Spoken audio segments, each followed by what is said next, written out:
नमस्कार दोस्तों, मेरा नाम संजय शर्मा एडवोकेट है। आज हम बात करेंगे कि दिल्ली में किसी भी कृषि भूमि का पार्टीशन कैसे किया जाता है, या दूसरे अर्थों में हम कहें कि उसकी खेवट कैसे अलग की जाती है।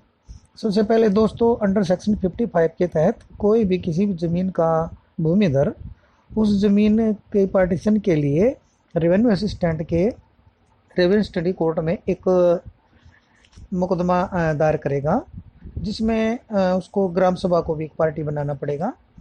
साथ ही साथ दोस्तों, इसमें सबसे पहले ध्यान देने योग्य ये बात है कि पार्टीशन के बाद जो भी ज़मीन सभी कॉर्नर्स के बीच में आए तो वो कम से कम 8 स्टैंडर्ड से नीचे होनी चाहिए। यानी 8 स्टैंडर्ड से ऊपर अगर ये ज़मीन आती है तो वो पार्टीशन नहीं होगी।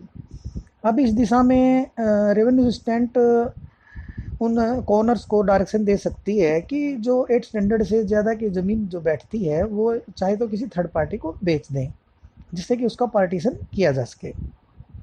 या दोस्तों, सभी कॉर्नर्स के बीच में उस ज़मीन का जो उच्चतम मूल्य है वो निर्धारित करके उस ज़मीन को बेच दिया जाता है। अगर दोस्तों किसी भी ज़मीन की जो 8 स्टैंडर्ड से ज़्यादा होती है तो उसका पार्टीशन रेवेन्यू स्टैंड नहीं कर सकता है दोस्तों। अब बात आती है कि मान लीजिए किसी भी ज़मीन को बेचना ही पड़ रहा है, तो दोस्तों सबसे पहले उस ज़मीन की जो वैल्यूएशन है वो कोर्ट करती है, और उसी दौरान कोई भी कोटेनर है, कोओनर है, उस ज़मीन की जो भी हायर बोली लगाता है वो ज़मीन उसको दे दी जाती है।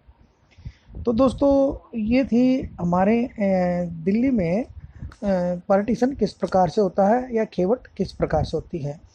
यहाँ दोस्तों ध्यान देने योग्य बात यह है कि यहाँ पर सभी को ओनर्स का राजी होना, यानी एग्री होना अनिवार्य रूप से ज़रूरी है। अगर कोई भी को ओनर या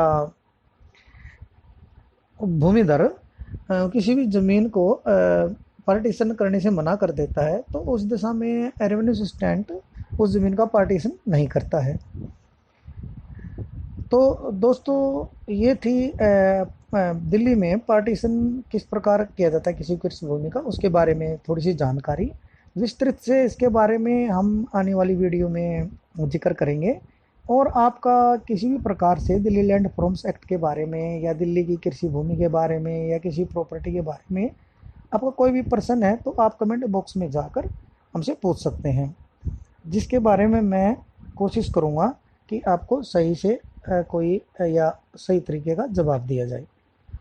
धन्यवाद दोस्तों, आपका दिन शुभ हो।